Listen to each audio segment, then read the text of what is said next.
Ça va, vous allez bien? Oui. Il y a la joie ce soir. Hein? Ce soir. Voilà. On est bien là.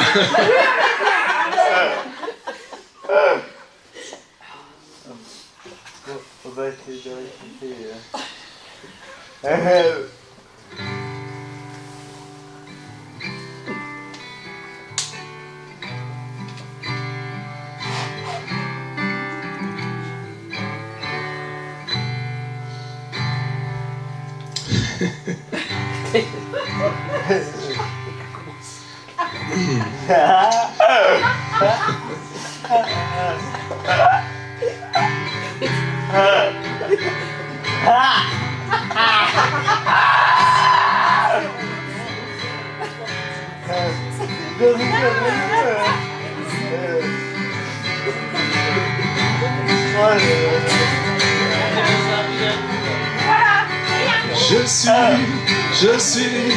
Je suis libre en Jésus, je suis libre, je suis libre, je suis libre en Jésus, je suis libre, je suis libre, je suis libre en Jésus, je suis libre, je suis libre, je suis libre en Jésus, je suis libre, je suis libre, je suis libre en Jésus, je suis libre, je suis libre, je suis libre en Jésus, je suis libre.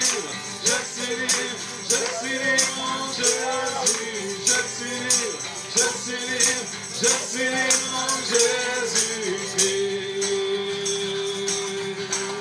Oh, oh, oui, je suis libre, je suis libre, je suis libre en Jésus, je suis libre, je suis libre, je suis libre en Jésus, je suis libre. Je suis libre en Jésus, je suis libre, je suis libre, je suis libre en Jésus, je suis libre, je suis libre, je suis libre en Jésus, je suis libre, je suis libre, je suis libre en Jésus, je suis libre, je suis libre, je suis libre en Jésus, je suis libre en Jésus. Je suis en Jésus, la liberté par mon tasse. Je suis en Jésus-Christ,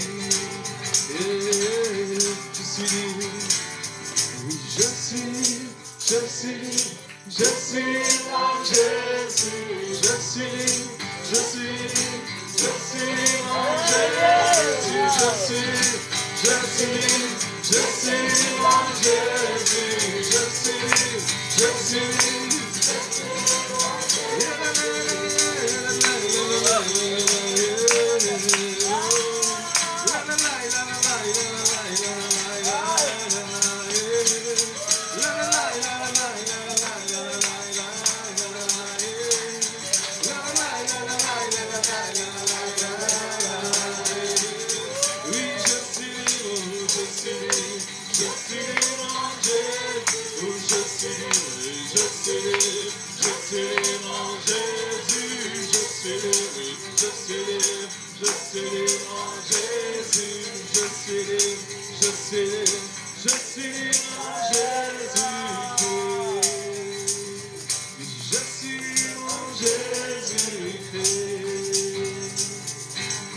suis libre.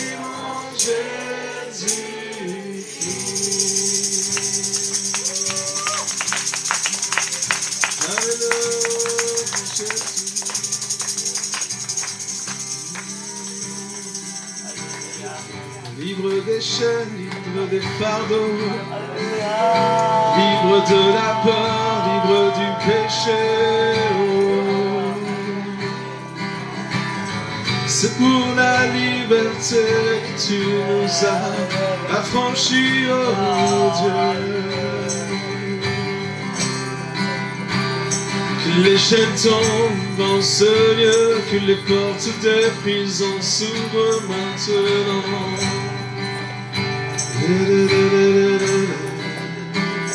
C'est pour la liberté que tu nous as rendus libres, Dieu.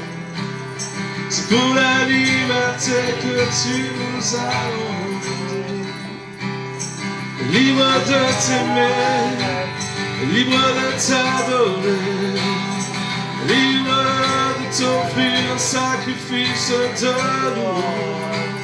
C'est pour la liberté, pour la liberté, c'est pour la liberté. Oh que je suis libre, je suis libre, je suis libre en Jésus, je suis libre, je suis libre, je suis libre en Jésus, je suis libre, je suis libre, je suis libre en Jésus, je suis libre, je suis libre, je suis libre en Jésus, je suis libre, je suis libre, je suis libre en Jésus, je suis libre, je suis libre, je suis libre en Jésus.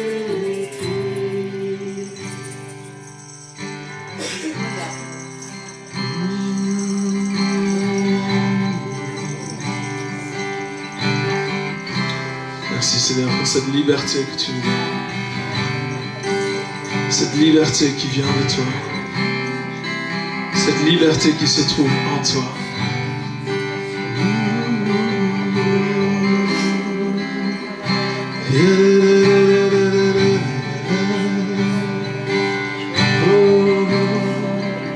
Les chaînes tombent, les chaînes tombent.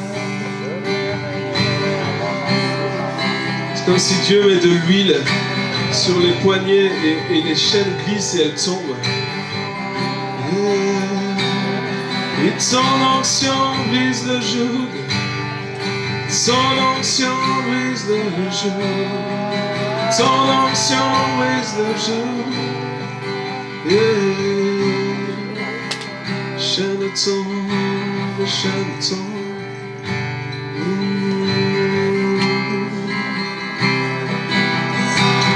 Vent de liberté souvent ce lieu. Un vent de liberté soufflant ce lieu. Il vient l'Esprit de Dieu des quatre vents, du nord, du sud, de l'est et de l'ouest. Oh, oui, un vent de liberté soufflant ce lieu. Oh, un vent de liberté soufflant ce lieu. L'Esprit de Dieu souffle. Ruach, oh Ruach, souffle l'Esprit de Dieu, souffle l'Esprit de Dieu, soufflant ce lieu. Oh, souffle l'Esprit de Dieu, soufflant ce lieu. Oh, souffle l'Esprit de Dieu, soufflant ce lieu. Oui, souffle l'Esprit de Dieu, soufflant ce lieu. Souffle dans ma vie, souffle dans mon âme, souffle dans mon corps, souffle dans mon esprit, souffle dans mon être tout entier, Esprit de Dieu. Souffle sur mon être tout entier, Esprit de Dieu, et me donne la vie, et me donne l'espoir, et redonne le feu, la passion qui vient de toi, qui est pour toi. Oui, souffle l'Esprit de Dieu, soufflant ce lieu. Oh, souffle l'Esprit de Dieu, soufflant ce lieu.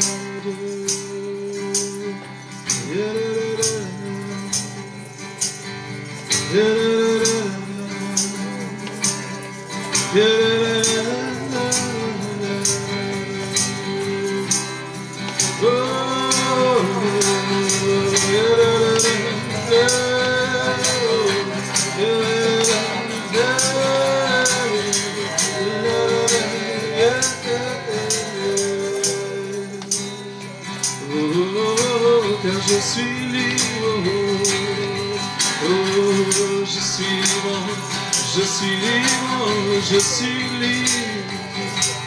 Je suis libre, Jésus est libre. Oui, je suis libre, je suis libre, Jésus. Souffle, Esprit de Dieu, soufflant sur Dieu.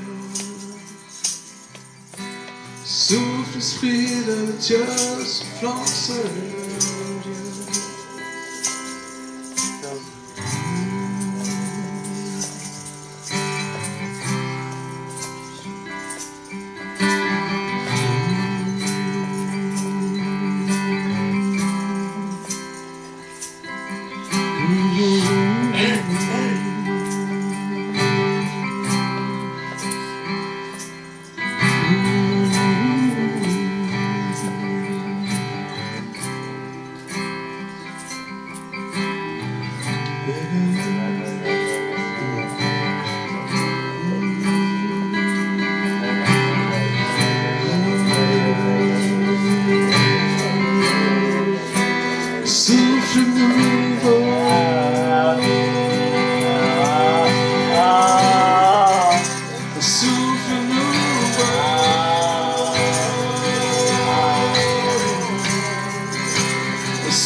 Souffle nouveau,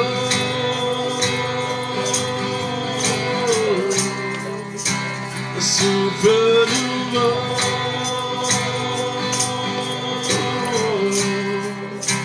souffle nouveau,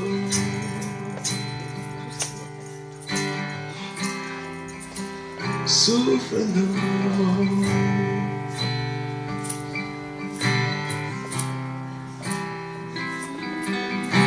Nous appelons du nord, du sud, nous appelons de l'est et de l'ouest, nous appelons du nord, du sud, nous appelons de l'est et de l'ouest, nous appelons du nord, du sud, nous appelons de l'est et de l'ouest, nous l'appelons du nord, du sud, nous l'appelons de l'est et de l'ouest. Souffle nouveau,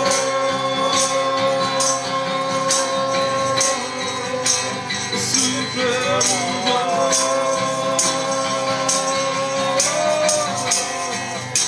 souffle nouveau,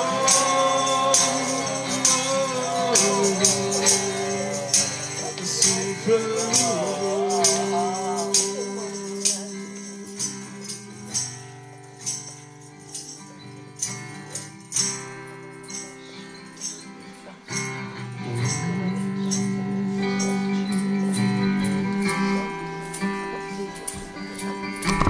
Je suis libre, je suis libre, je suis libre en Jésus. Je suis libre, je suis libre, je suis libre en Jésus.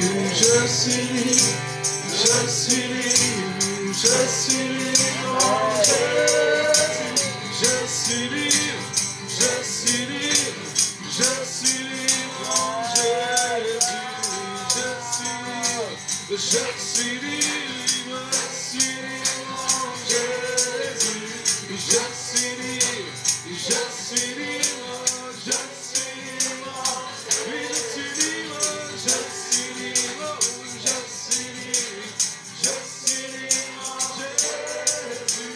Je suis libre, je suis libre, je suis libre en Jésus.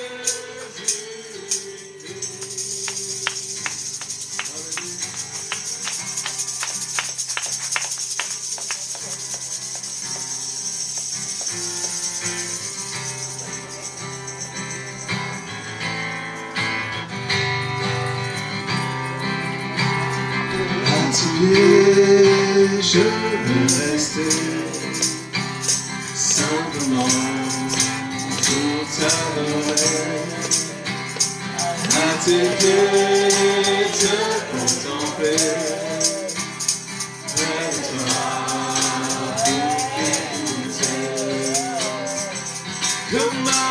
tes pieds, captivé par ton bonté. Assise auprès du Maître, sans s'inquiéter ni s'agiter. Comme Marie à tes pieds, à la repas je veux goûter. Attentif à ta voix, absorbé par ta sainteté. À tes pieds, je veux rester.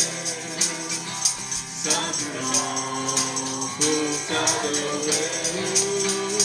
À tes pieds, te contempler.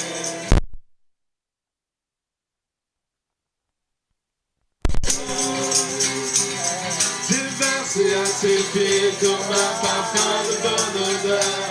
Te donner le meilleur à chaque jour et à chaque heure. Avec reconnaissance, je veux rester dans ta présence.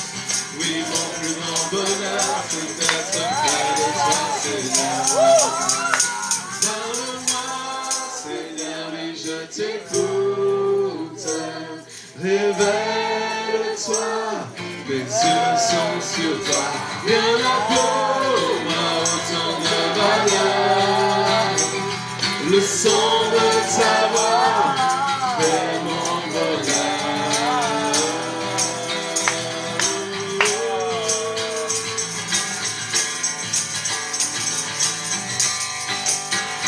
À tes pieds, je veux rester. Simplement pour t'adorer. À tes pieds, te contempler.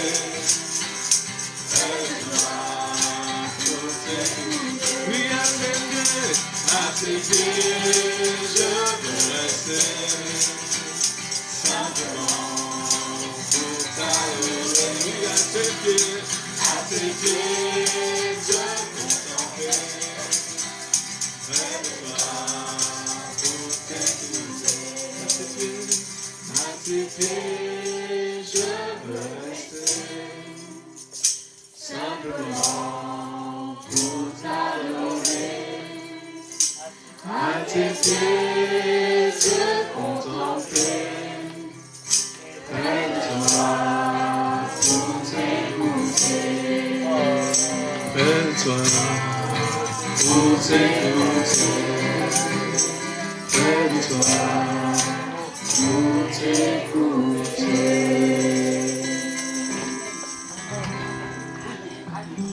Alléluia. Seigneur, nous voulons t'écouter encore. Nous voulons te contempler, être près de toi, rester là, Seigneur, dans ta présence.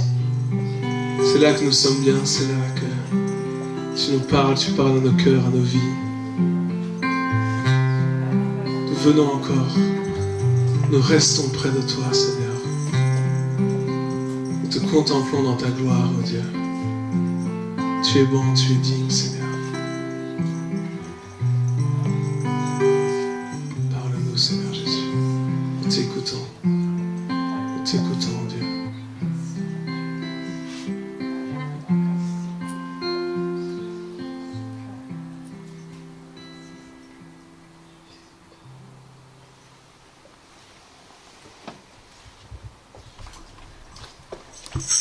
On est dans sa présence, amen. Amen.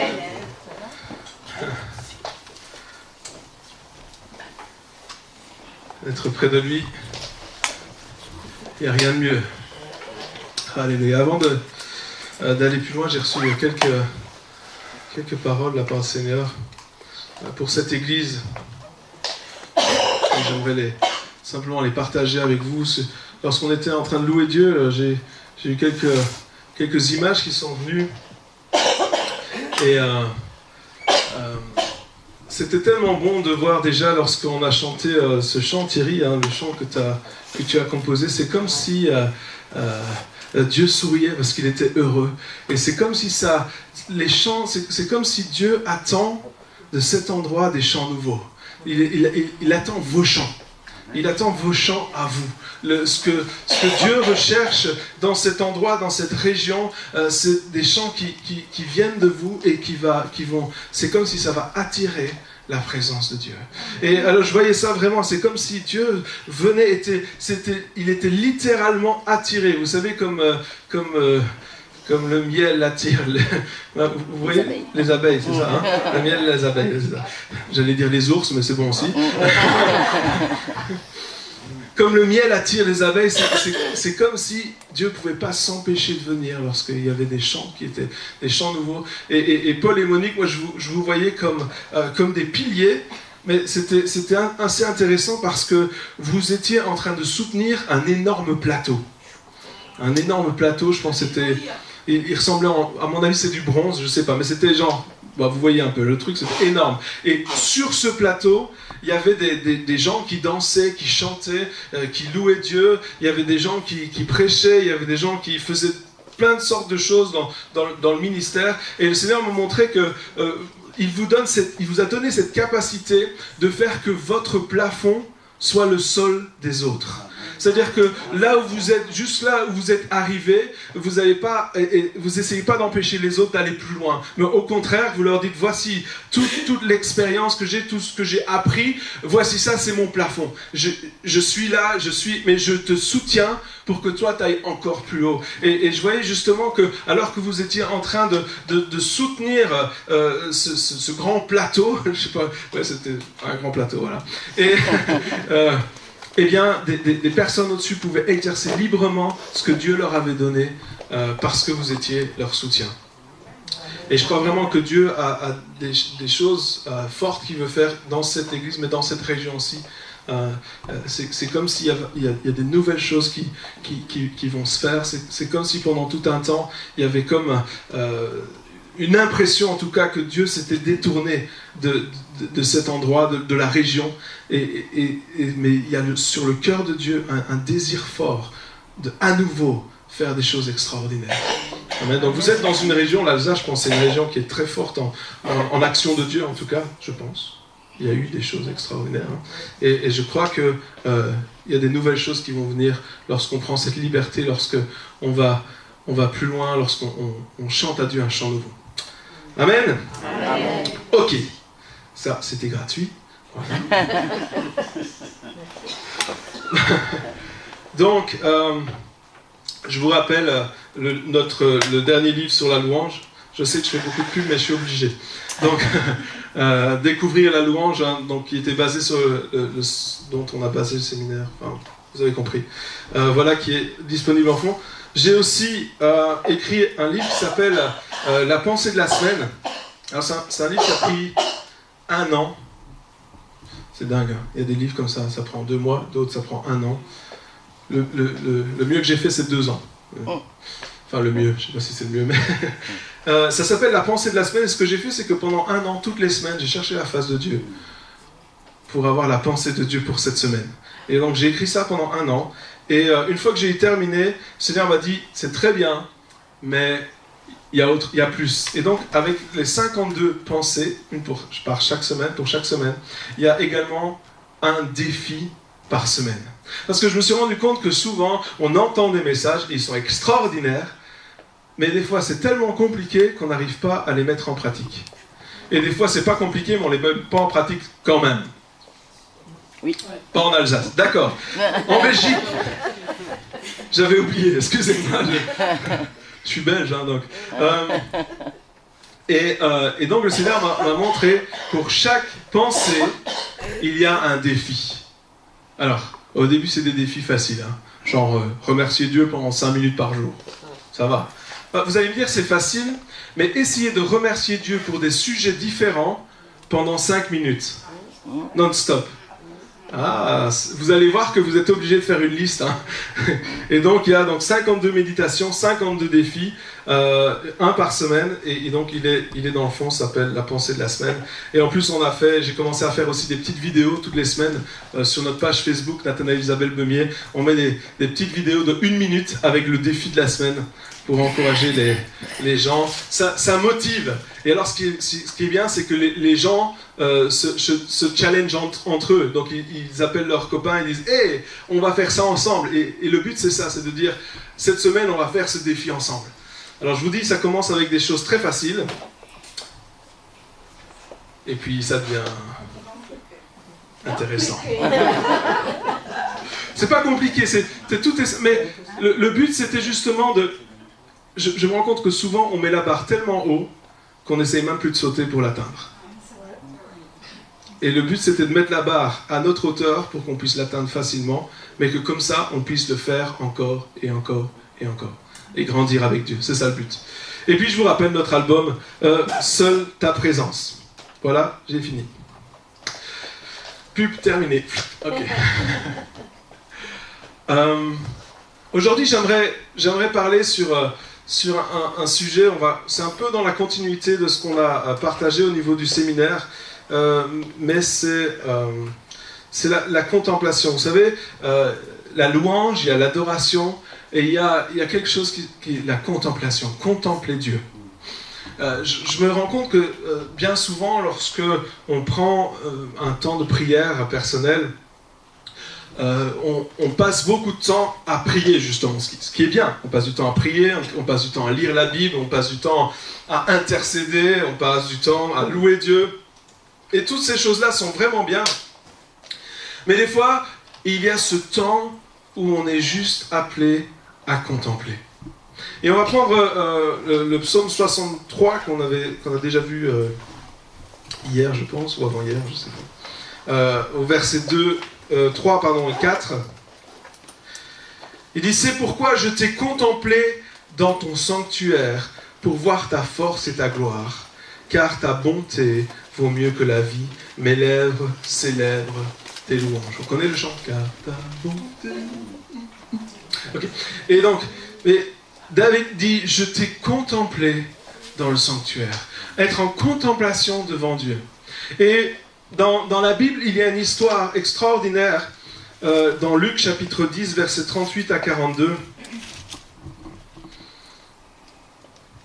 Et c'est l'histoire de Marie et de Marthe, d'où le chant a été tiré justement. Il dit, comme Jésus était en chemin avec ses disciples, il entra dans un village et une femme du nom de Marthe l'accueillit dans sa maison. Elle avait une sœur appelée Marie qui, assise aux pieds de Jésus, écoutait ce qu'il disait. Marthe était affairée aux nombreuses tâches du service. Elle survint et dit, « Seigneur, cela ne te fait-il rien que ma sœur me laisse seule pour servir? Dis-lui donc de venir m'aider. » Jésus lui dit, « Marthe, Marthe, tu t'inquiètes et tu t'agites pour beaucoup de choses, mais une seule est nécessaire. Marie a choisi la bonne part et elle ne lui sera pas enlevée. » C'est un passage extraordinaire parce que ici, nous voyons que Marie, elle ne fait rien.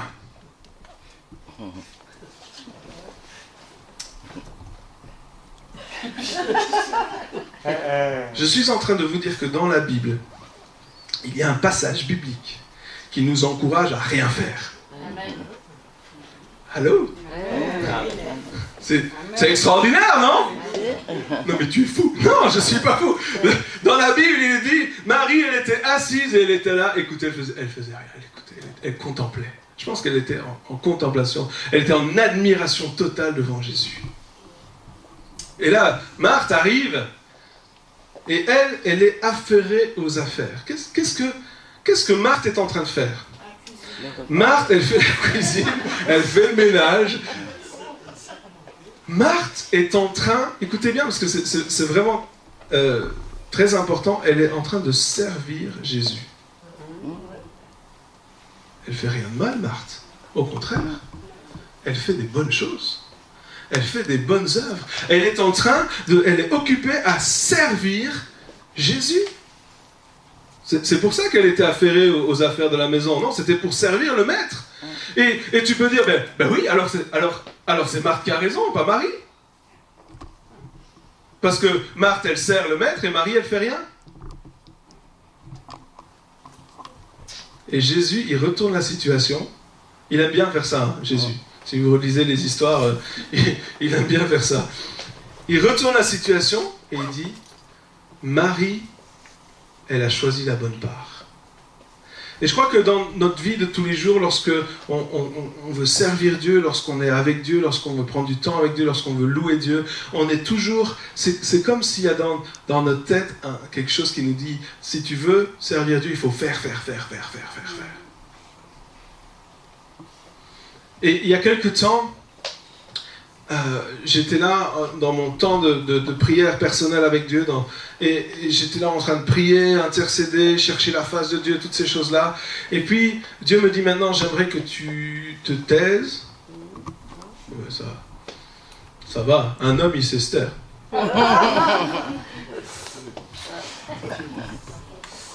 J'attendais un amen des messieurs et un bout des femmes, mais On est ça. Vous êtes gentils, hein.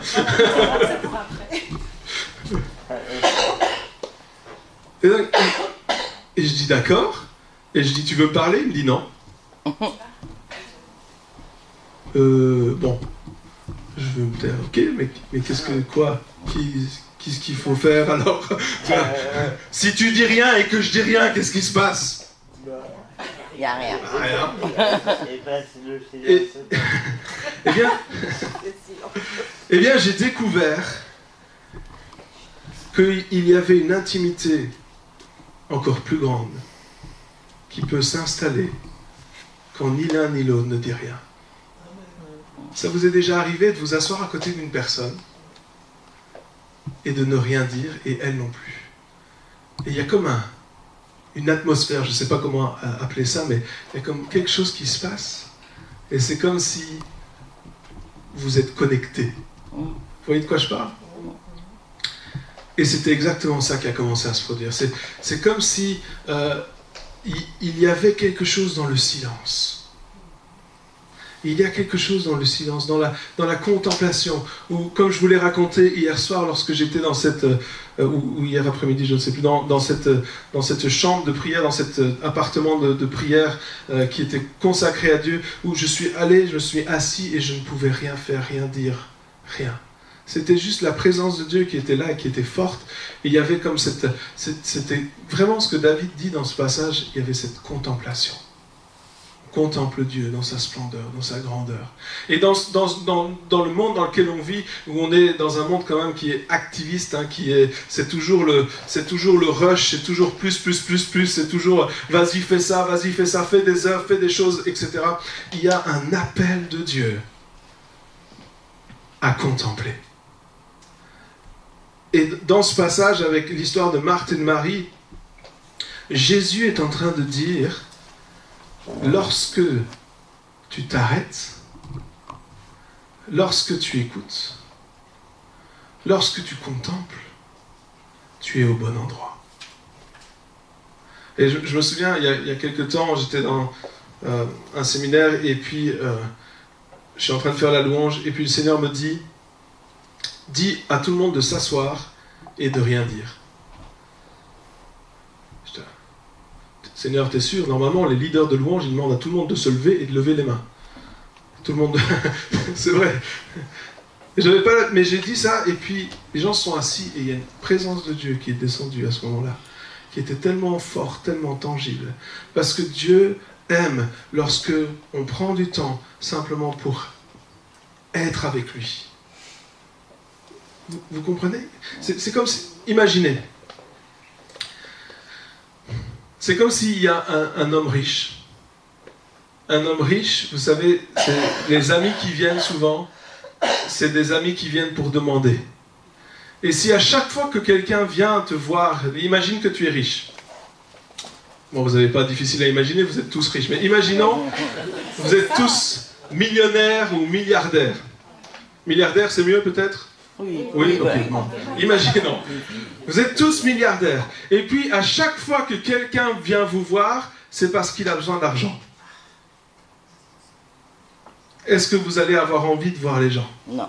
Non, ça m'énerve. À chaque fois qu'il vient, c'est pour demander. Qu'est-ce que vous pensez que Dieu y ressent des fois?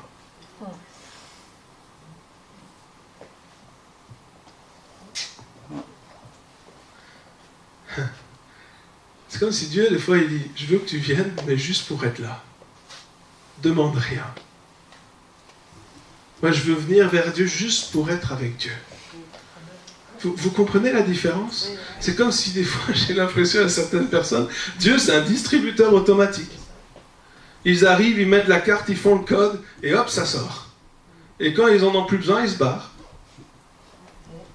Nous, en tant que pasteurs, combien on n'a pas vu de personnes qui sont venues dans l'église avec des problèmes jusqu'au-dessus de la tête et ils étaient là, nous suppliant à genoux de prier pour eux, de prier avec eux, d'aller prier dans leur maison, etc., de prier pour leurs amis, etc. On allait prier, Dieu agissait, ils étaient libérés, guéris, plus là.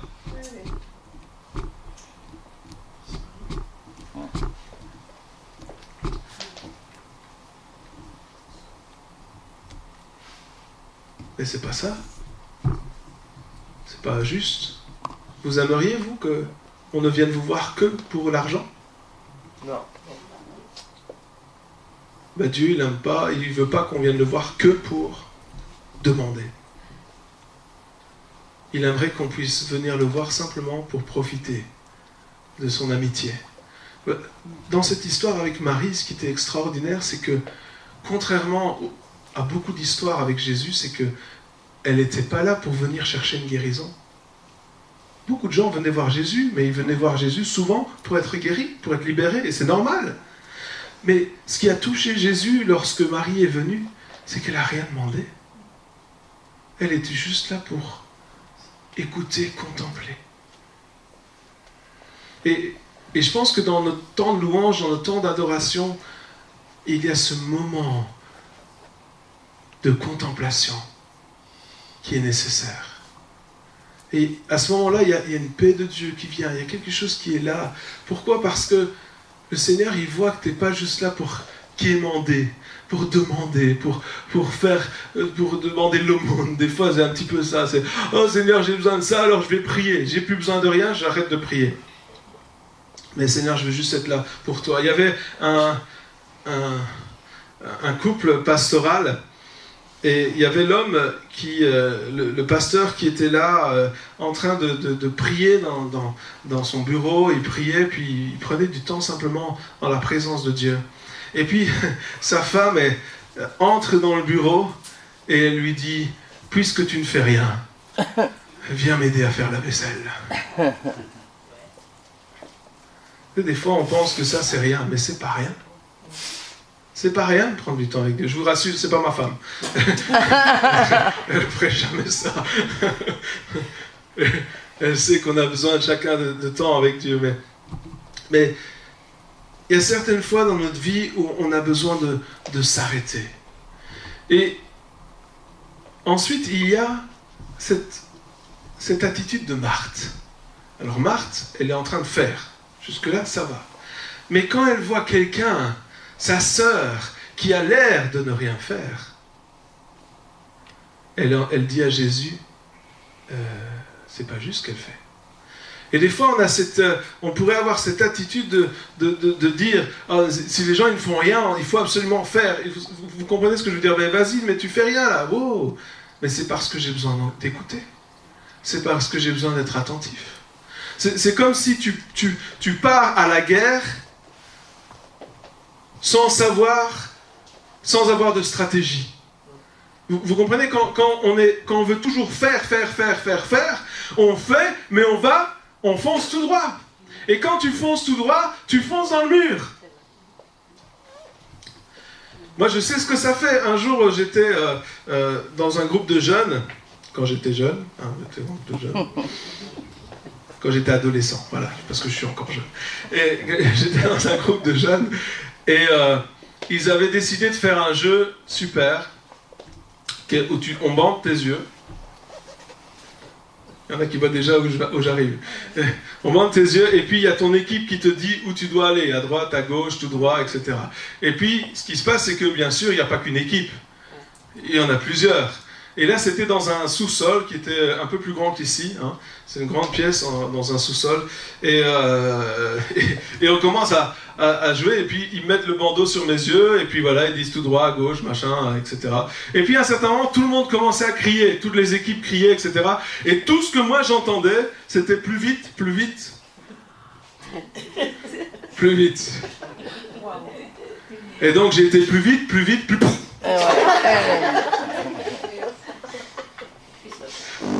Je me suis arrêté net. J'ai enlevé le bandeau et j'ai fait chut.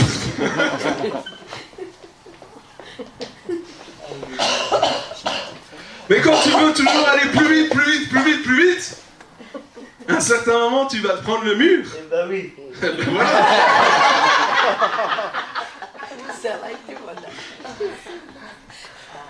Et ici, lorsque Jésus il parle à Marthe et il dit Marthe, c'est intéressant parce que quand on essaie de faire, Jésus lui dit tu t'agites et tu t'inquiètes.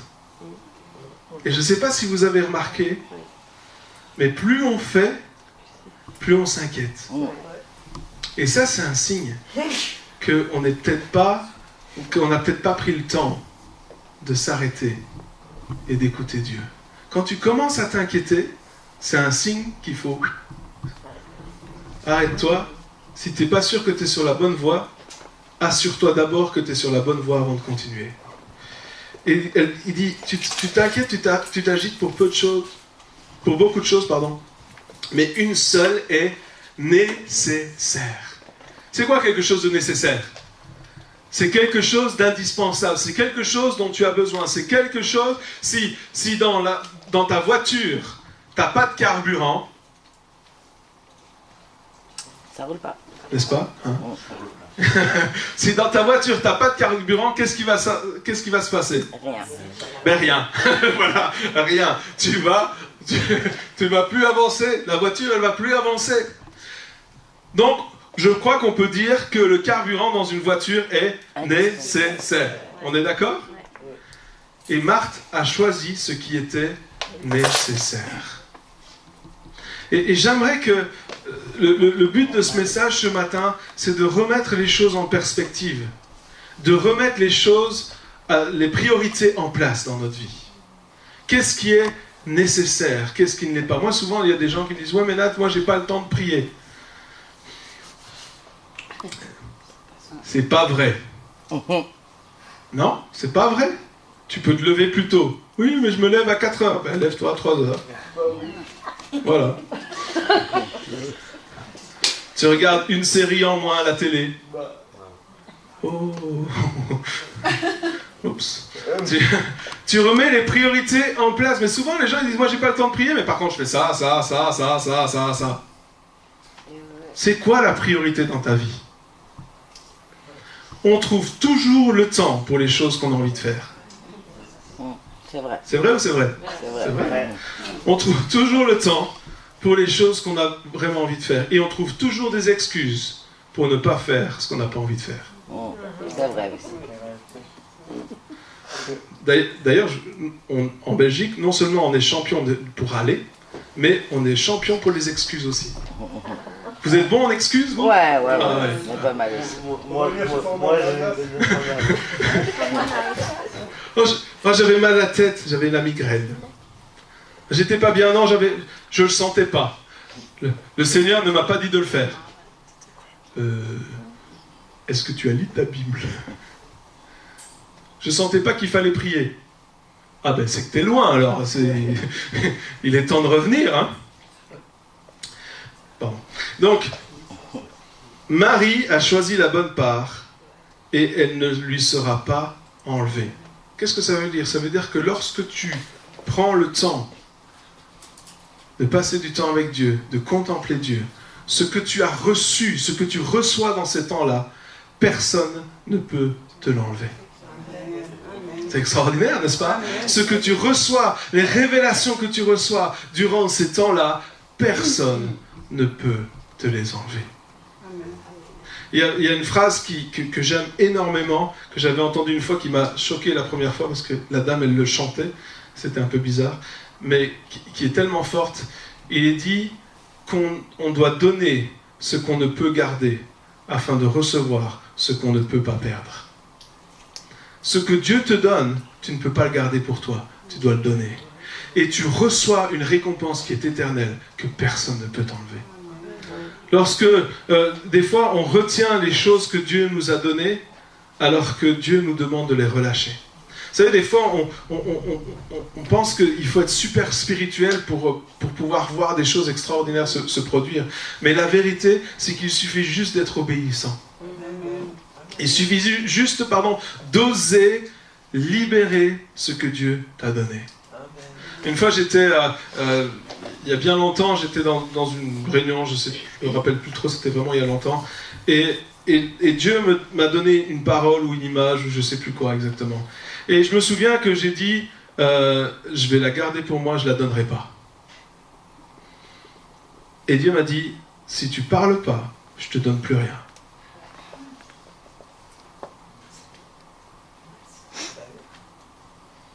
Si tu parles pas, je te donne plus rien. Et pendant 1 mois, j'ai plus rien eu. Ouais, j'étais désespéré. Vraiment. Après un ou 2 jours, tu es là, tu dis ouais, mais j'ai pas besoin, tu vois. T'es un peu orgueilleux. Juste un peu. On dit ouais, non, mais j'ai pas besoin de tout ça. Et puis à un certain moment, tu deviens désespéré pour la parole de Dieu. Tu deviens désespéré pour ce que Dieu a à faire. Et là, j'ai dit Seigneur, je te demande pardon. Je veux faire ce que tu me demandes de faire. Et si je peux résumer, si on doit résumer notre vie, à Isa et moi, à notre famille, c'est ça, au fait. On n'est pas doué au-delà de machin. Non, c'est juste que le Seigneur nous dit de faire des choses et puis on les fait. On arrête de se poser des questions, on obéit simplement, on relâche ce que Dieu a à nous donner. Je me souviens que j'étais, en tant que jeune, encore une fois, dans une grosse conférence de jeunes, une grosse conférence. Et puis, moi j'étais personne, j'étais juste un jeune dans la conférence, et puis à un certain moment, il y a un appel qui est fait, et je sens le Saint-Esprit qui me dit, va à la batterie. Et là, je lui dis, Seigneur, je ne connais pas, les gens ne me connaissent pas, ils vont me voir arriver sur la scène, je vais me faire jeter par le service de sécurité, je ne sais pas. Et puis, le Saint-Esprit, c'était fort, il me disait, va à la batterie. À un certain moment, après avoir résisté un petit peu, je suis descendu, et j'ai commencé à jouer à la batterie. À mon grand étonnement, je ne me suis pas fait virer. Et puis le responsable de louange qui était là, il est venu m'encourager après, etc. J'étais là, waouh! Juste faire ce que Dieu nous demande de faire. Et lorsque on est là et qu'on est attentif, et qu'on prend le temps justement de s'arrêter, qu'on prend le temps d'être attentif, qu'on prend le temps de contempler, vous allez non seulement voir des choses extraordinaires, parce que comme on disait hier, dans les lieux célestes, il y a plein de demeures dans la maison de mon Père. Il y a plein de choses. Des fois, on se contente de rester dans le couloir d'entrée. On dit, waouh, ils sont beaux les cadres, c'est super. Et tu es juste là dans le couloir. Et tu n'as pas encore vu la salle à manger, tu n'as pas encore vu le jardin, tu n'as encore rien vu, mais déjà tu es en admiration, mais tu restes là parce que c'est beau. Non, mais Dieu veut qu'on aille plus loin. Et non seulement tu vas voir des choses, contempler des choses, mais il va y avoir des révélations que tu vas avoir, des choses que qui vont être données, oui, c'est ça, qui vont être données que personne ne pourra t'enlever. Psaume 46, verset 11, nous dit: arrêtez et sachez que je suis Dieu. Je domine sur les nations. Je domine sur la terre. Ce passage est un passage fort, parce que lorsque on s'arrête, c'est là qu'on reconnaît que Dieu est Dieu. Quand je vous le disais, lorsque on veut faire, la Bible nous dit qu'on arrive dans un domaine où on n'arrête pas de s'inquiéter. On s'inquiète pour tout. Vous connaissez des gens qui s'inquiètent pour tout? Oui. Vous en connaissez personnellement? Oui. De ceux que vous voyez dans le miroir tous les matins? Oui. Est-ce que vous aimez l'inquiétude? Non. Je ne sais pas, moi j'aime pas l'inquiétude. Ça m'inquiète d'être inquiet. J'aime pas ça. C'est pas une sensation que j'aime. Est-ce que c'est une sensation que vous aimez? Non. Vous savez, c'est normal que vous n'aimez pas cette sensation. Parce que Dieu n'a pas prévu que nous soyons inquiets. La Bible nous dit, ne vous inquiétez de rien. Voilà, ça c'est fait. Donc, ne vous inquiétez de rien. Vous voyez, vous le savez en plus. Hein? Mais ça veut dire que lorsque tu commences à t'inquiéter, il y a quelque chose qu'il faut changer. Et moi, je pense qu'une des solutions, c'est de s'arrêter. Et ensuite, il dit « Sachez que je suis Dieu ». Ça veut dire que lorsque tu t'arrêtes, tu prends conscience que Dieu est Dieu. Amen. Que ce n'est pas ta situation qui est Dieu, que ce n'est pas tes problèmes qui sont Dieu, mais c'est que Dieu est Dieu. Et ensuite, il dit c'est moi qui domine sur les nations. C'est moi qui domine sur la terre. Et quand on ne s'arrête pas, on regarde à nos circonstances, on regarde à nos problèmes, on regarde les choses, et ils deviennent grands, insurmontables, impossibles, c'est plus possible. On s'inquiète. Et puis Dieu dit arrête, et maintenant tu vas regarder à moi. C'est moi qui est Dieu. Et ces choses-là, c'est rien. Ces choses-là, c'est rien. La Bible nous encourage à prendre de la hauteur, de voler comme l'aigle et de voir les choses d'en haut. Nous sommes assis avec Christ dans les lieux célestes. Nous sommes assis à la droite de Dieu. Amen. Nous sommes assis avec lui dans les lieux célestes. Amen. Et regardons les choses depuis les lieux célestes. Si tu regardes une montagne d'en bas, elle est grande. Vous en avez ici, nous on n'en a pas. On a des collines. Plutôt des collinettes. C'est des petites collines. Mais une montagne, c'est grand, c'est haut, n'est-ce pas? Vu d'en bas. Mais vu d'en haut, c'est petit. Un jour, je devais aller à Los Angeles et j'avais pris un avion jusqu'à New York, je pense. Et après, il y avait un autre avion de New York jusqu'à Los Angeles. Donc, ça traverse tous les États-Unis. Et je me souviens que cet avion-là, c'était un petit avion. Je me dis, mais comment est-ce qu'il va faire pour avoir assez de... C'est un petit avion, genre un jet...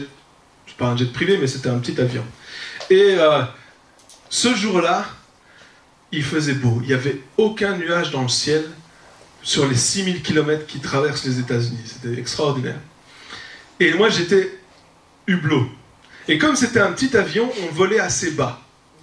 Et là, je regardais et j'ai vu tous les États-Unis pendant le voyage, tous les paysages, le Grand Canyon, les forêts, les déserts, tout. Et puis à un certain moment, il fallait pas trop que je regarde parce que je devenais malade tellement je regardais en bas. Et puis à un certain moment, on est arrivé aux montagnes, les rocheuses, etc. Eh bien, elles avaient l'air petites. Hein. Elles n'étaient pas grandes. Je pouvais les prendre avec mes doigts. Imagine, avec mes doigts, je pouvais... Mais quand tu regardes les choses du point de vue de Dieu, c'est plus la même chose. Arrêtez, sachez que je suis Dieu, c'est moi qui domine les nations, c'est moi qui domine la terre. Et donc, le bon endroit, c'est d'être au pied de Jésus. Parce qu'au pied de Jésus, il y a le pardon. Un pharisien, Luc 7, versets 36 à 39, un pharisien invita Jésus à manger avec lui. Jésus entra dans la maison du pharisien, se mit à table. Une femme pécheresse qui se trouvait dans la ville apprit qu'il était à table dans la maison du pharisien. Et elle apporta un vase plein de parfums et se tint derrière, aux pieds de Jésus. Aux pieds de Jésus. Elle pleurait et bientôt elle lui mouilla les pieds de ses larmes. Puis les essuya avec ses cheveux, les embrassa et versa du parfum sur eux. Quand le pharisien qui avait invité Jésus vit cela, il se dit en lui-même, si cet homme était prophète. Vous voyez, directement la critique. C'est dingue, à chaque fois quand Marie elle vient au pied de Jésus, sa sœur la critique. Quand cette femme vient au pied de Jésus, le pharisien la critique. C'est bien quand il y a de l'opposition, hein. Ça veut dire que c'est le bon endroit. Enfin, c'est pas grave. Et donc, si cet homme était prophète, il saurait que c'est celle qui le touche et de quel genre de femme il s'agit. Il saurait que c'est une pécheresse. Cette femme, elle est venue où? Au pied de Jésus. Et qu'est-ce qu'elle a trouvé au pied de Jésus? Elle a trouvé le pardon. Elle a trouvé la rédemption. Elle a trouvé le salut. Je ne sais pas ce dont tu as besoin, je ne sais pas où tu en es aujourd'hui.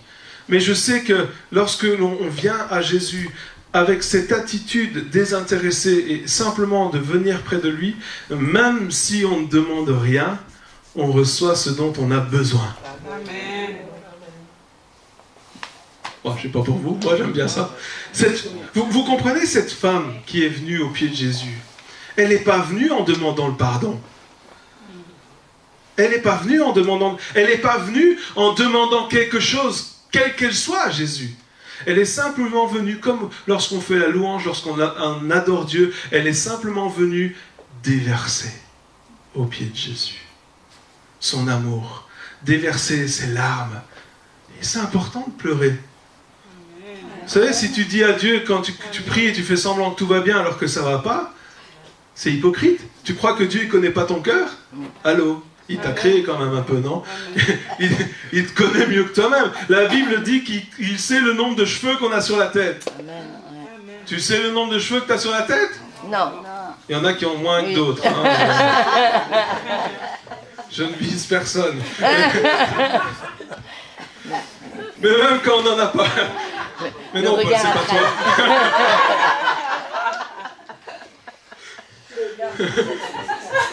Tu te sens visé, mais faut non. pas.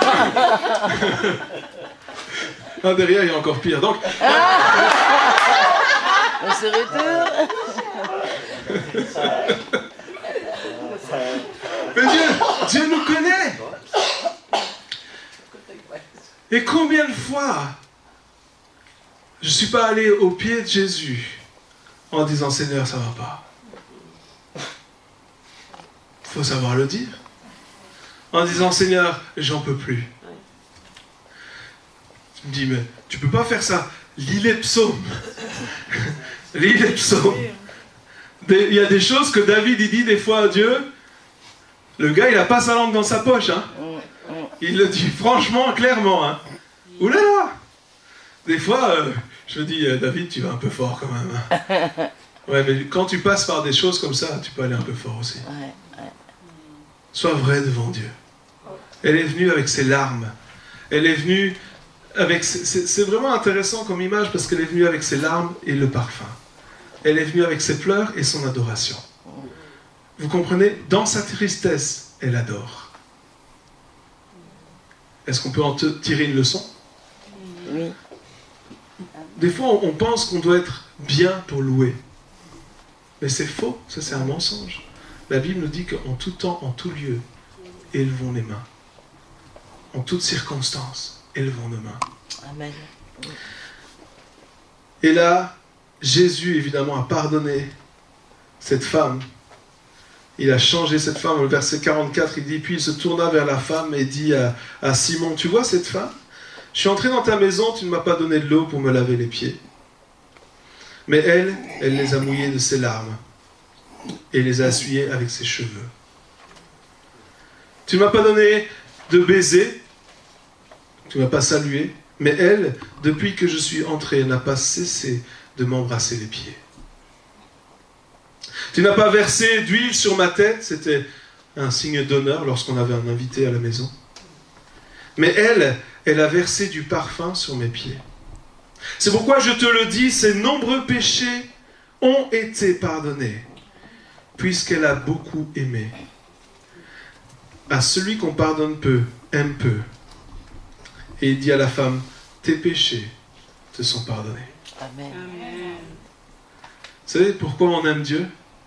Parce qu'il nous a aimés le premier. Amen. Il nous a pardonnés. Il nous a lavés de nos péchés. L'amour qu'on a pour Dieu n'est que le reflet, le petit reflet de celui qu'il a pour nous. Des fois, on a facile de juger les autres, mais si on regarde à soi-même, il faut se taire. Hein. C'est vrai, non? Oui. Oui, c'est vrai. À celui à qui on a pardonné peu, aime peu, mais celui à qui on a pardonné beaucoup, aime.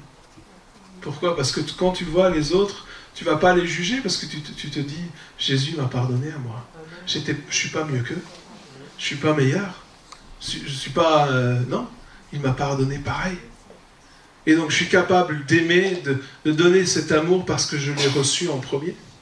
Et nous tous qui avons donné notre vie à Jésus, nous qui avons accepté Jésus dans notre cœur comme notre Sauveur et notre Seigneur, nous l'avons accepté non pas par peur du jugement, mais par conscience de l'amour infini qu'il a pour nous. Moi, ce qui a changé ma vie, c'est pas qu'on me dise si tu ne crois pas en Jésus, tu vas aller en enfer. C'est la vérité, mais c'est pas ça qui a changé ma vie. Ce qui a changé ma vie, c'est un jour où j'ai réalisé que Jésus m'aimait tel que je suis. C'est tout. C'est ça qui a changé ma vie. Et c'est ça qui encore aujourd'hui nous motive dans le service pour Dieu. C'est cet amour infini et inconditionnel que Dieu a pour nous. Et au pied de Jésus, on reçoit donc le pardon, on reçoit la guérison. La Bible nous dit que dans Matthieu 15, versets 30 et 31, c'est vraiment extraordinaire. Il dit « Alors s'approcha de lui une grande foule ayant avec elle des boiteux, des aveugles, des muets, des estropiés, beaucoup d'autres malades. On les mit à ses pieds et il les guérit. » Encore une fois, je ne sais pas où tu en es, je ne sais pas ce dont tu as besoin, je ne sais pas qu'est-ce qui se passe dans ta vie. Mais je sais une chose, c'est qu'en venant au pied de Jésus, tu ne peux pas te tromper. Tu ne peux pas te tromper. En venant juste près de lui, simplement en disant, Seigneur, voilà, moi je suis là, je suis attentif à toi, je veux peut-être juste te contempler ou simplement être près de toi. Il n'y a pas d'erreur là-dedans. Et ce n'est pas une perte de temps. Ce temps-là, que justement on disait au début, tu as l'impression que tu fais rien. Ce temps, il est précieux, il est déterminant. Moi, je peux pas vous dire le nombre de fois, tellement il est nombreux, que Dieu m'a révélé des choses quand j'étais là. Et c'est pas juste tu sais, où tu dois t'enfermer dans ta chambre. Des fois, on peut simplement, tu es au milieu d'une foule, tu peux simplement venir au pied de Jésus. Là où tu es. Tu n'as pas besoin qu'il fasse calme et tout. Des fois, moi ça m'arrive, il y a tellement de choses, et je suis là, ok, stop, je viens au pied de Jésus. Et pendant quelques secondes ou quelques minutes, je suis plus là, et je suis au pied de Jésus. Et parce que j'ai besoin de cette paix qui vient, j'ai besoin des fois de m'arrêter, de réaliser que Dieu est Dieu. C'est pas moi qui contrôle les choses, c'est Dieu qui fait les choses. Je me souviens qu'on était dans une réunion il y a quelque temps, on était orateur, et puis je pense que c'était on faisait tout un week-end, mais c'était le samedi soir pour le groupe de jeunes, et le responsable de jeunesse commence à prier et dit « Seigneur, je prie pour que ce soir, il y a la puissance qui manifeste au travers des messages, etc. » Et plus il priait, plus je sentais la pression. Tu vois, c'est genre qu'il y ait des signes, des prodiges, des miracles, qu'il y ait des morts qui ressuscitent presque, tu vois. Et plus non, il n'a pas dit ça, mais j'exagère. Mais plus il priait, il priait ce genre de prière, et plus je sentais la pression. Je me dis « Oh purée, la vache !» Va falloir assurer, hein. Ouais. Et puis j'étais là, vraiment, je sentais un poids qui venait, et puis je disais, Seigneur, au secours, et le Saint-Esprit me dit, Nat, oui, c'est pas toi qui fais les choses. C'est parti. Ça me sent mieux, tout d'un coup. Mais ce qui était extraordinaire, c'est que ce soir-là, il y a eu des signes, des prodiges. Il y a une personne qui a un jeune, un punk, ou je sais pas, ou un gothique, ou peu importe, il était là, et il a ressenti la présence de Dieu, il a accepté Jésus dans son cœur ce soir-là, juste par la présence de Dieu qui était manifestée. Simplement, il est venu nous trouver après, et il a dit, toutes les angoisses que j'avais jusqu'à aujourd'hui sont évaporées. Amen. J'ai dit, est-ce que tu veux accepter Jésus dans ton cœur? Oui. Et puis j'ai dit au responsable, je pense qu'il a besoin d'une Bible, je pense qu'il a besoin d'un suivi. Et voilà. Mais Dieu a agi, mais il a dit, mais arrête de prendre la pression sur toi. Et des fois, on a besoin de s'arrêter, de savoir que c'est Dieu qui est Dieu. On a besoin d'être là et le contempler. C'est là que Dieu nous guérit, c'est là que Dieu nous pardonne, c'est là qu'on entend la vérité. C'est un endroit où tu peux voir Jésus, c'est un endroit où tu peux prier, c'est un endroit que Dieu a choisi pour toi. Un endroit spécial entre lui et toi. Et je veux terminer en disant que ça fait partie de notre adoration, ça fait partie de la louange, ça fait partie des temps que Dieu nous demande d'avoir. Il y a un temps pour toute chose sur cette terre. Il y a un temps pour louer, il y a un temps pour adorer, et il y a un temps pour contempler. Il y a un temps pour s'arrêter. Et si on ne prend pas tous les temps, il nous manque quelque chose. Il nous manque quelque chose. Et de la même manière que dans notre corps, nous avons besoin de tous nos membres, de la même manière, on a besoin de toutes ces choses-là pour être complet. Des fois, bien trop souvent, on voit des chrétiens incomplets. C'est-à-dire qu'ils sont forts dans un domaine, mais ils ne recherchent pas les autres. Et il manque cette plénitude. Et Dieu veut nous donner une plénitude. Est-ce que vous voulez la plénitude de Dieu? Est-ce que vous désirez être là, simplement dans sa présence? C'est quelque chose, ce temps, il est salutaire. Et je le dis et je le proclame parce que je sais que ça concerne plusieurs ce matin. Ce temps, pour toi, il est salutaire. Amen. Je pense que ton avenir en dépend fortement. Et je ne peux que vous encourager à prendre ce temps, passer ce moment de qualité au pied du Maître. S'arrêter et écouter les paroles qui pourraient nous sauver la vie. Des fois, lorsqu'on prend le temps pour écouter, ou juste quand il y a des choses qu'on voit qui, littéralement, nous sauvent la vie. Est-ce qu'on peut baisser notre tête un instant?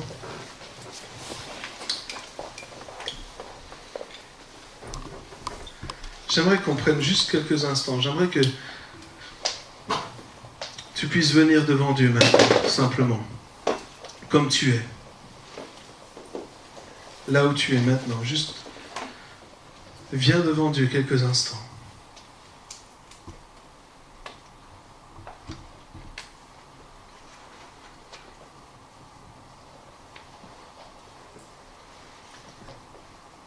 Peut-être tu peux prier cette prière dans ton cœur. Dis Seigneur, je veux venir à tes pieds. Je ne sais pas vraiment comment faire. Je ne connais pas toutes les bonnes manières. Mais Seigneur, j'ai besoin d'être près de toi. J'ai besoin de te contempler.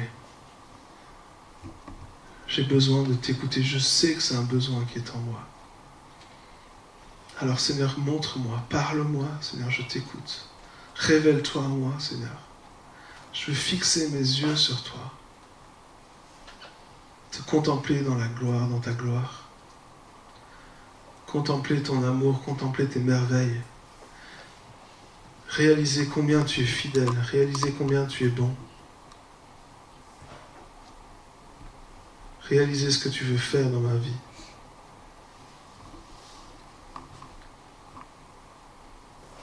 Réaliser que ta bonté vaut mieux que la vie.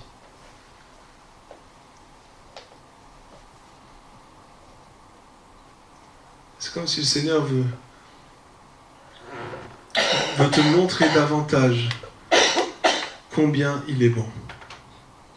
La Bible nous dit goûtez combien Dieu est bon. Et c'est comme si, alors que tu viens à ses pieds, alors que tu viens près de lui, le Seigneur veut te faire littéralement goûter à sa bonté. Et cette révélation de la bonté de Dieu va changer ta manière de voir Dieu et va changer ta manière de voir les choses autour de toi et ta situation. Certaines personnes ce matin, tu as besoin de goûter à la bonté de Dieu.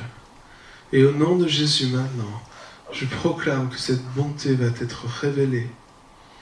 Je proclame que cette bonté va être révélée maintenant au nom de Jésus. Et je veux briser les mensonges du diable. Je veux briser ces attaques, ces mensonges qui viennent dire que Dieu est bon pour les autres et pas pour toi. Et je proclame maintenant cette révélation de la bonté de Dieu. Seigneur, je prie pour que chaque personne ici, y compris moi, Seigneur, je me mets dans l'eau, je prie pour que nous puissions avoir plus de temps à tes pieds. Seigneur, que le temps, si nous prenons déjà un temps à tes pieds, Seigneur, je prie que ce temps augmente. Seigneur, nous voulons venir près de toi.